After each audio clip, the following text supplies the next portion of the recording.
तांका से वार्तालाप। कई सौ साल पुरानी काव्य शैली तांका पर हम आज चर्चा करेंगे। सबसे पहले हम बात करते हैं काव्य की। मेरा मानना यह है कि काव्य लिखा नहीं रचा जाता है। लिख तो बहुत लोग बहुत कुछ रहे हैं, किंतु रचा काव्य लिखे काव्य से उपेक्षाकृत कम है। काव्य को रचने के लिए सबसे पहले भावों का होना बहुत जरूरी है। भाव शून्य काव्य उच्च काव्य की श्रेणी में बिल्कुल नहीं आ सकता। अब ये भाव कहाँ से आते हैं? भाव आते हैं मन के भीतर से। मन का महसूस करके आत्मसात करना लेखनी चलाने को विवश कर देता है। आप उसे रोक ही नहीं पाते। ऐसा नहीं कि कलम उठाए और कहा चलो भाई आज 50 तांका हाइकु या सेदोका लिख डालते हैं, क्योंकि इन विधाओं को लेकर बड़ी गोष्ठी होने वाली है, हम भी उसमें शामिल हो जाएं। इसे कहते हैं भेड़ चाल।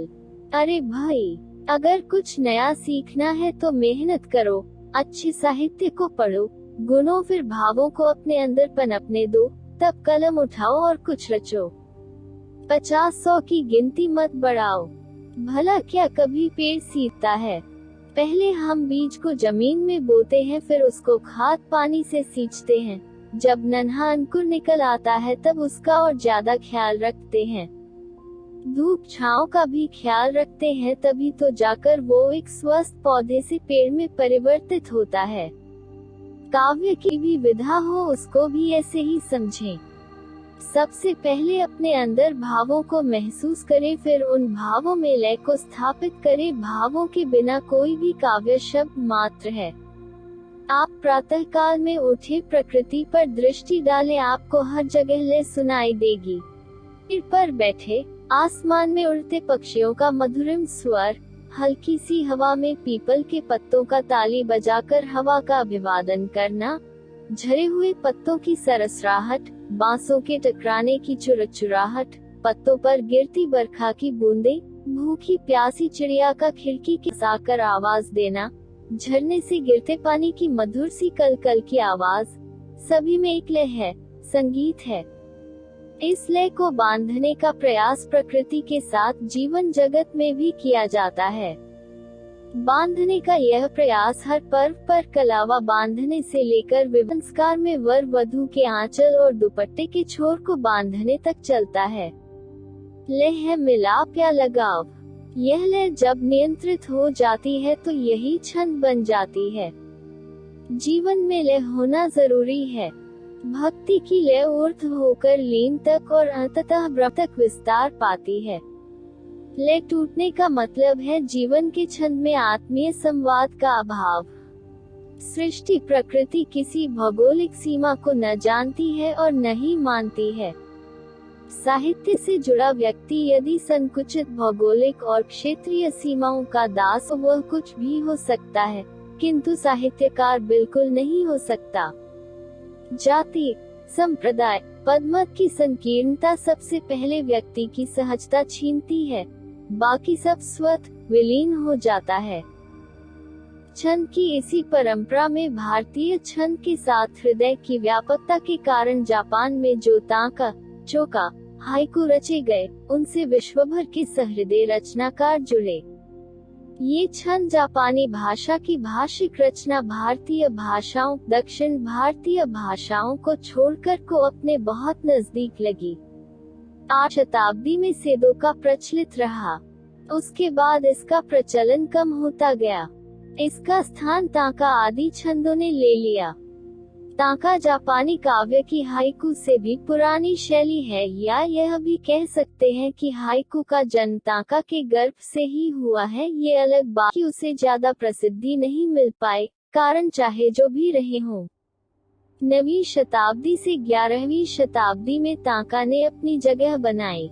ये बात अलग है कि उस समय उनके विषय कुछ अलग हुआ करते थे। इतिहास उठाकर देखा जाए तो मालूम पड़ेगा कि वह विषय बहुत ही सीमित थे, जैसे कि धार्मिक और दरबारी, किंतु अब विषय इतने सीमित नहीं रह गए हैं, इन्होंने बहुत विस्तार पा लिया है। अब राजनीति, धर्म, प्रकृति, देश, घटनाएं, त्योहार आदि सभी पर ताका बहुत प्रचलन में है, या ये कहूं कि अब कोई क्षेत्र बचा ही नहीं जिसका ना लिखा गया हो। चलिए अब इसको समझने का प्रयास गिनकर करते हैं। पहले हाइकू की बात करते हैं, फिर ताका की।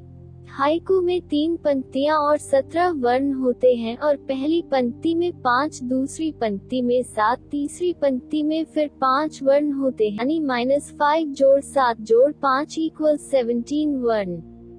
ताका की भी शुरुआत ऐसे ही की जाती है, 5 जोड़ 7 जोड़ 5 पर। इसका मतलब ये बिल्कुल नहीं है कि पहले आप एक हाइकू लिख लें और फिर बाकी दो पंक्तियां लिखकर अपने ताका लेखन के शौक को पूरा करें। अगर आप ऐसा कर रहे हैं तो आप भ्रम में जी रहे हैं। ताका की संरचना 5 जोड़ 7 जोड़ 5 जोड़ 7 जोड़ 7 = 31 वर्णों से जरूर होती है, किंतु पहली 3 पंक्तियां हाइकू नहीं होती। हमें चौथी और 5वीं पंक्ति संबंध भी ऊपर वाली पंक्तियों से रखना होगा। कहने का तात्पर्य है कि हमें ना लय को तोड़ना है और ना भावों को मारना है। लय और भावों को साथ साथ लेकर चलने से ही आप उत्तम कोटि की रचना को जन्म दे सकते हैं। एक वाक्य बड़ा सा लिखा और 5 पंक्तियों में लिख देना ताका नहीं कहलाएगा।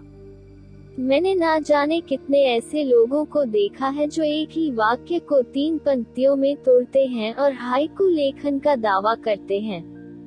भावों और लय का जुड़ाव होना आवश्यक है, तभी आप अच्छा लिख सकते हैं। तो ताका का रूप इस प्रकार होगा, -5 जोड़ 7 जोड़ 5 जोड़ 7 जोड़ 7 = कुल 31 वर्णों से बनी कुल 5 पंक्तियां। ये भावों और लय की पायल पहने जब छम छम करती आएंगी तो उसकी गूंज साहित्यिक जगत में रच बस जाएगी। भारत यात्रा के दौरान डॉक्टर सुधा गुप्ता जी से 2 बार मुलाकात का अवसर मिला। उन्होंने बड़े प्यार से मुझे अपनी सभी किताबें भेंट में दी, जिसमें उनके द्वारा ताका पर 2011 में लिखी पुस्तक भी है, जिसका नाम है 7 छेद वाली मैं। सुधा जी की पुस्तक बाबूना जो आएगी, जिसका प्रथम संस्करण मार्च 2004 में निकला था, जिसमें 186 हाइकू के साथ और 56 ताका भी प्रकाशित हुए हैं। ताका को सुधा जी ने लघु गीत का नाम दिया है। सुधा जी के अनुसार ताका लघु गीत में क्रम इस प्रकार होता है, 5 7 5 7 7। कुल 5 पंक्तियां, हाइकू में 3 पंक्ति और कुल 31 वर्ण। तुकांता आवश्यक नहीं। बाबूना जो आएगी, पेज नंबर 49। इसके बाद सुधा जी की दूसरी पुस्तक कोरी दी का प्रथम संस्करण 2009 में आया, जिसमें हाइकू के साथ पेज नंबर 102-112 तक से 61 ताका प्रकाशित हुए हैं। इसमें सुधा जी ने ताका को ताका गीत कहा है।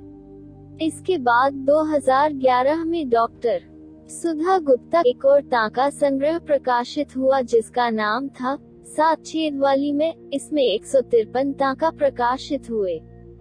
तलाश जारी रहे। 2015 में डॉक्टर सुधा गुप्ता का एक और ताका संग्रह प्रकाशित हुआ। इसी बीच कई अन्य संग्रह भी आए। 2011 में डॉक्टर हरदीप कौर संधू और रामेश्वर काम्बोज हिमांशु का मिले किनारे ताका चौका संग्रह 102 ताका के साथ। 2012 में रामेश्वर काम्बोज, हिमांशु और मैंने डॉक्टर भाव ने 29 कवियों को साथ लेकर एक संकलन तैयार किया, जिसका नाम था भाव कलश, जिसमें 587 ताका थे। 2012 में ही रामेश्वर काम्बोज, हिमांशु जी का झरे हर सिंगार 178 ताका के साथ प्रकाशित हुआ। 2021 में मेरा ताका संग्रह यादों का गांव डॉक्टर भावना को 2021 प्रकाशित हुआ है। इसके अलावा जिनके ताका संग्रह या संकलन आ चुके हैं, उनके नाम हैं डॉक्टर सतीश राज पुष्करना, डॉक्टर उर्मिला अग्रवाल, डॉक्टर मिथिलेश कुमारी मिश्र, मनोज सोनकर, रेखा रोहतगी, डॉक्टर रमाकांत श्रीवास्तव, डॉक्टर राम निवास, मानव के शब्द शब्द संवाद आदि 1.5 दर्जन से भी ज्यादा ताका संकलन अब तक प्रकाशित हो चुके हैं। ताका पर लेखन को लेकर जो बाढ़ सी आई है उसका श्रेय डॉक्टर अंजलि देवधर को जाता है, जिन्होंने 100 जापानी वाका कवियों की 100 रचनाओं का हिंदी में अनुवाद करके उसको प्रकाशित किया। अब कुछ उदाहरण ताका रचनाओं के देखिए जिनमें भाव और लय का सामंजस्य। 1. सच के बैठी आकाश की अटारी बालिका वधू, नीला आंचल उठा झांके मासूम घटा। डॉक्टर सुधा गुप्ता, बाबूना जो आएगी। 2. सहज भाव तिरती जाती पार, हल्की है नाव भारी होती डूठा लहरों की मार। रामेश्वर काम्बोज, हिमांशु, भाव कलश। 3. आज फिर माँ अनाज सुखाएगी, वो कबूतरी पल भर में सब चट कर जाएगी। डॉक्टर भावना कुंवर, यादों का गांव। 3. बूंद बन के आंखी झील से आंसू छल के बहा कर ले गए, ख्वाब थे जो कल के प्रगीत का। 4. आत्मा का रिश्ता सिर्फ परमात्मा से, शेष है माया जिसके चक्कर में ये जग भरमाया। डॉक्टर सतीश राज पुष्करना। 5. सच को सच, यहाँ जिसने हर युग में न्याय के नाम पर कितना कुछ सहा। डॉक्टर राम निवास, मानव शब्द शब्द संवाद। 6. पीर जो पली दिल में थी गहरे, आँख में भली संभाल रे मन तू दिल की ये गगरी। डॉक्टर उमेश महादोशी। 7. बीता वो पल उड़ते छींटों जैसे, भिगोते रहे कभी ये तन्हा मन कभी मेरा दामन। डॉक्टर हरदीप कौर संधू। 8. दिल पे मेरा बसी नहीं जब कैसी लाचारी, कहने को मेरा ये है जागीर तुम्हारी। डॉक्टर ज्योत्सना शर्मा। 9. जब भी झांका अंतर्मन में मैंने, उमड़ आए कुछ यादें सुख की, कुछ बातें सुख की। डॉक्टर राम निवास, मानव शब्द शब्द संवाद। 10. यादों का गांव, बसती थी मधुर मीठी सी छाँव, नीम कड़वाहट बैठी पसार। डॉक्टर भावना कुंवर, यादों का गांव। विश्लेषण करने के पश्चात मैंने यही पाया कि ताका एक मधुर काव्य शैली है जो एक भाषा विशेष की सीमा में न रहकर संपूर्ण विश्व के काव्य आकाश में एक स्वच्छंद पंछी की तरह विचरण करेगी और अपनी बोली से पूरे वातावरण को संगीतमय बनाएगी।